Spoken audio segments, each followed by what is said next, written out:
আমার নাম লালচাঁদ মিয়া। লালচাঁদ মিয়া, চমৎকার একটা সুন্দর নাম। লালচাঁদ বাদশা এরকম নাম শোনা যায়। খাদেম, হ্যাঁ, আপনার নামটা শুনে অনেক ভালো লাগছে, আলহামদুলিল্লাহ। এখানে এই আপনার খাদেম হিসাবে আছেন, এখানে কি আপনার এই সাথে কমিটি কুমুটি আগে ছিল, তারপরে যখন মেলা লাগছিল তারপরে কিন্তু কুমুটি চুরি চুরতামি হয়, তারপরে বললাম এখানে মেলা যায় তো লাগলে খারাপই হয়, তাইলে এখানে মেলার কোনো দরকার নাই। আপনাদের যার যে মানসি থাকে মাইনে অসুবিধা। অনেক লোক এখানে মানে আল্লাহর রাস্তায় এখন এখানে কিছু মান্যত করে, কারো সমস্যা, বিভিন্ন সমস্যা দেখা গেল আমার একটা বাচ্চা হয় না, আমি আল্লাহ যদি আমাকে এই শিলা করে আল্লাহ যদি আমাকে বাচ্চা দেয়, আমি যত মানসিক করছে এখানে, যত কিছু মানসিক করছে আল্লাহর রহমতে, আল্লাহর রহমত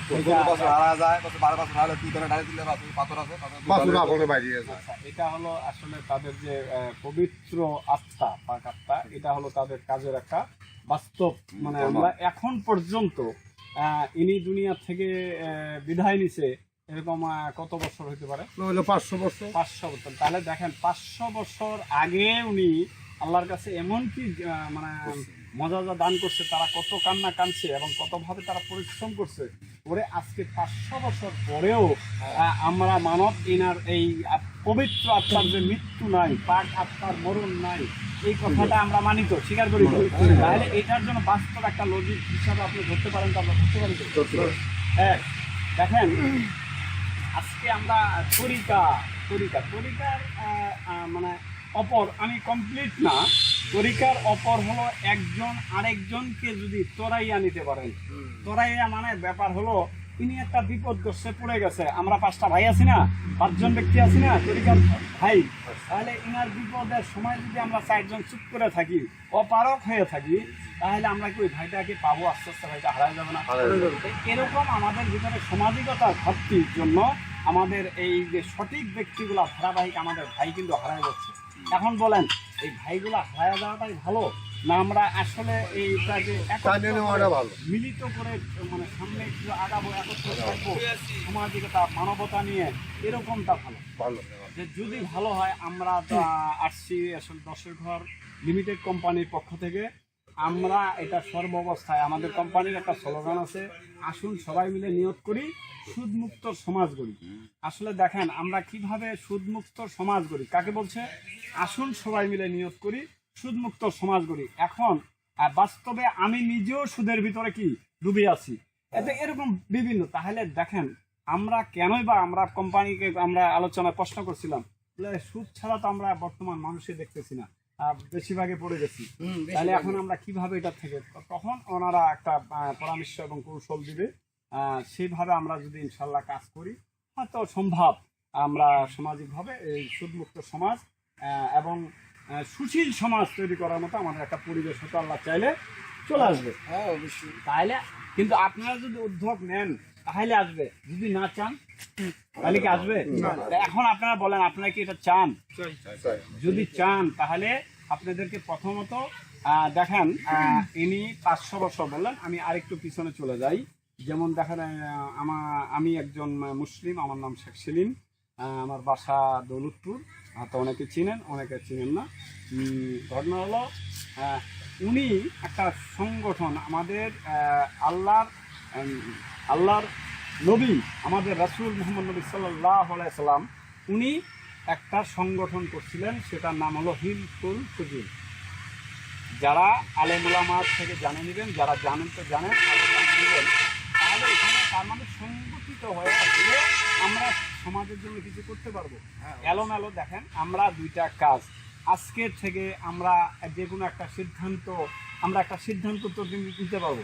তাহলে আমরা একটা কমিটি তৈরি করে এখানে আমরা দেখেন জগৎ, তো এটা তো একটা জগৎ, দুনিয়ার জগৎ না, তাহলে আমরা এখানে সর্বাবস্থায় প্রথমত আমাদের কোম্পানির সিস্টেম হলো আমরা কিছু উৎপাদন এবং ব্যবসার সাথে আমরা জড়িত থাকবো।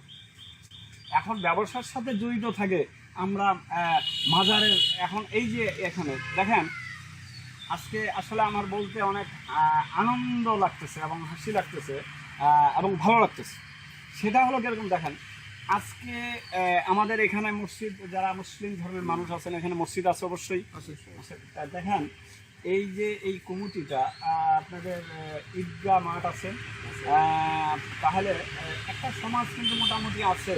এই কুরবানি হলে দেখা গেল আমাদের এখানে 10টা গরু জবাই হয়েছে, এই গোষ্ঠটা কিন্তু এখনো ভাগ করে হচ্ছে। এটা একটা তরফা হচ্ছে। দেখেন আজকে 1000 টাকা, 500 টাকা, 1000 টাকা এই এই মসজিদের এই আমাদের কি ইমাম সাহেবের এটা আমাদের দিতেই হয়। তা প্লাস কি আমরা কুরবানিও মুসলিমরা করে থাকি, তাই না? এখন দেখেন আজকে যদি আমরা বিভিন্ন শস্য মানে ফসল থেকে যদি আমরা এই কমিটির মাধ্যমে কিছু কিছু অর্থ এখানে এবং কোম্পানির যোগান দিয়ে যদি আপনাদের হাতেই আপনাদের ধন থাকবে থাকে, যদি আমরা আস্তে আস্তে করে এটাকে একটা পুঁজি তৈরি করতে পারি, তাহলে এখান থেকে আমরা কোনো ভাইকে কোনোদিন বিপদ জমির থেকে আগায় পরিষ্কার করতে পারবো না। আসলে এরকম কিছু সিদ্ধান্ত নিয়ে আমরা কাজ করতেছি। আমরা আমাদেরকে একটু প্রথমত একটু পাওয়ারফুল আমরা আজকের যেটা আপনাদেরকে দাওয়াত করব সেটা হয়তো হতে পারে কারোর জন্য একটা কঠিন দাওয়াত। আজকের সে দাওয়াতটা হলো, আজকে আমরা একটা সিদ্ধান্ত নেই যে একটা অলির দরবার, আমরা এটা স্বীকার করি তো এই দরবারের সামনে আমরা আসছি। আমরা মোটামুটি এরকম একটা নিয়ত করতে পারি না। আমি কেউ তো চাপ সৃষ্টি করতেছি না, মানে হয়তো বলবেন বলে উনি কি আমাকে মানে তওবা পড়াচ্ছে নাকি, উনি কি আমাকে খারাপ লোক ভাবতেছে নাকি, এরকম কিছু মনে করবেন না। আমাদের ভিতরে এরকম অনেক মানুষ দেখা যায় আমরা কি খাই, বিড়ি খাই, আছে না? তা আমরা খাই, কোনো সমস্যা নেই। আপনারা যারা বিড়ি খান খান, কিন্তু এইটুকু তো বলতে পারেন আজকের থেকে ইনশাল্লাহ আমাদের এই কোম্পানির এবং এই ছবিটা যখন আপনারা বিশ্ববাসী দেখবে এবং আপনারাও দেখবেন, আমরা এটা কি বলতে পারি না আজকের থেকে আমরা বিড়ি খাবো, যদি খাই তাহলে আমরা বাড়িতে এবং বসে খাবো। একটা ছোট বাচ্চাকে কোলে নিয়ে আমরা বিড়িটা খাবো। বাচ্চাটা কার? আপনার বাচ্চা। আপনি এটাকে কোলে নিয়ে বিড়িটা খাবেন না, তাকে রাখে সাইডে খাবেন। আপনি হোস্টেলে বসে আমরা বিড়ি খাবো না, আমরা হাঁটতে হাঁটতে বিড়ি খাবো না। কি আমরা সেভ করে এরকম একটা সিদ্ধান্ত কি আমরা নিতে পারি ইনশাল্লাহ? হ্যাঁ, তাহলে এইটুকু কাজ আজকে থেকে মনে করেন আমরা এইটুকু ভাবে আমরা আস্তে আস্তে করে এইভাবে আগাই, তাহলে আমরা এক সময় ইনশাল্লাহ কি করব, এই যে একজন তরিকার ভাই আরেক ভাইকে তাড়ায় নেওয়ার পথ আমাদের সামনে চলে আসবে। এখন সেই লোকটা যদি একদিন প্রশ্ন করে বসে আপনাকে, বলে তোমরা মানুষকে তোরায় নিতে পারো, তুমি নিজেই তো হোটেলের ভিতরে আইসা যেভাবে বিড়ি খায় আমার ঘরে হোটেলে নষ্ট করে ফেলেছে, বলতে পারে না? এখন বললে এই একটা ভালো ব্যক্তি, আজকে থেকে কি আপনি ভালো ব্যক্তি না? হ্যাঁ, যেখানে একটা হোটেলে একটা বিড়ি খাচ্ছেন না, তার সঙ্গে লোকটা হোটেলে এসে বিড়িও খায় না, এই লোকটা আসলে হ্যাঁ আস্তে আস্তে একটা ভালো কিন্তু একটা নাম আসবে। আর যখন একটা ভালো নাম আসবে তখন আল্লাহ পাক আপনাকে দিয়ে ভালো একটা কাজ করাবে। তাহলে আমরা যদি কাজ করতে যাই প্রথমত কাকে ভালো করতে হবে? আমাকে। আমি কি তোমরা বাদ দিচ্ছি আইয়া আলা আলে রাব্বি কুমা তুকাজ্জিবান, এটা আল্লাহর কথা। আমি যাহা কিছু সৃষ্টি করেছি তোমরা কোন নিয়ামতকে অস্বীকার করতে পারবা? তাহলে যদি এই যে শব্দটা যদি আমরা নিয়ামতের ভিতরে পড়ে তাহলে আমরা স্বীকার করে নিই, আর যদি নিয়ামতের ভিতরে না পড়ে তা আপনারা কেউ মানাতে পারবেন। ঠিক আছে? আচ্ছা, তাহলে এই নিয়ে আমরা যাক এখানে একজন আসছি, এখানে আমরা একটু একটু দোয়া একটু করে নেই, আমরা সবাই ইনশাল্লাহ একটু জড়িত থাকি। ইয়া রাব্বুল আলামিন, এখানে যে দেখি আল্লাহ আমাদেরকে কয়েকজন ব্যক্তি গুনাহগার ব্যক্তি আল্লাহ এখানে আমরা দাঁড় হওয়ার তৌফিক পেয়েছি আল্লাহ, এই জন্য আপনার কাছে অগণিত শুকরিয়া মাওলা। ইয়া রাব্বুল আলামিন, আমরা এখানে কিছু ব্যক্তি আমরা কিছু অঙ্গীকার করেছি আল্লাহ, এই অঙ্গীকার অনুসারে আমাদেরকে চলার তৌফিক দান করেন আল্লাহ। ইয়া রাব্বুল আলামিন, আমরা বাংলাদেশের যতগুলা পীর ওলি গাউস কুতুব যেখানে যেখানে শুয়ে আছে আল্লাহ, সকল ওলিদের মাজারের পাশে যেন আমাদেরকে যাওয়ার মতো নসিব এবং তৌফিক দিন আল্লাহ। হে আল্লাহ, আজকে আমরা এখানে আসছি যারা পীর মানে না, হে আল্লাহ তারা বুঝে না, তাদেরকে সঠিক পীর কি জিনিস তাদেরকে জানার তৌফিক দান করো আল্লাহ।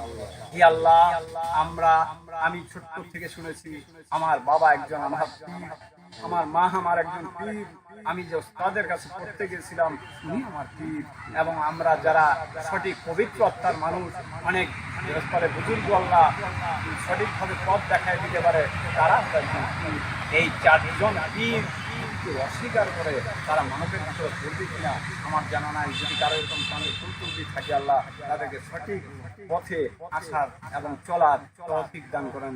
আল্লাহুম্মা আমিন। রব্বানা আতিনা ফিদ দুনিয়া হাসানাতাও ওয়া ফিল আখিরাতি হাসানাতাও ওয়া কিনা আযাবান নার। রব্বানা ফাতাকাব্বাল মিন্না আনতাস সামিউল আলিম ওয়া তুব আলাইনা ইন্নাকা আনতাত তাওয়াবুর রহিম। রাব্বি ইরহামহুমা কামা রাব্বায়ানি সগীরা। রাব্বি ইরহামহুমা কামা রাব্বায়ানি সগীরা। লা ইলাহা ইল্লাল্লাহ মুহাম্মাদুর রাসূলুল্লাহ সাল্লাল্লাহু আলাইহি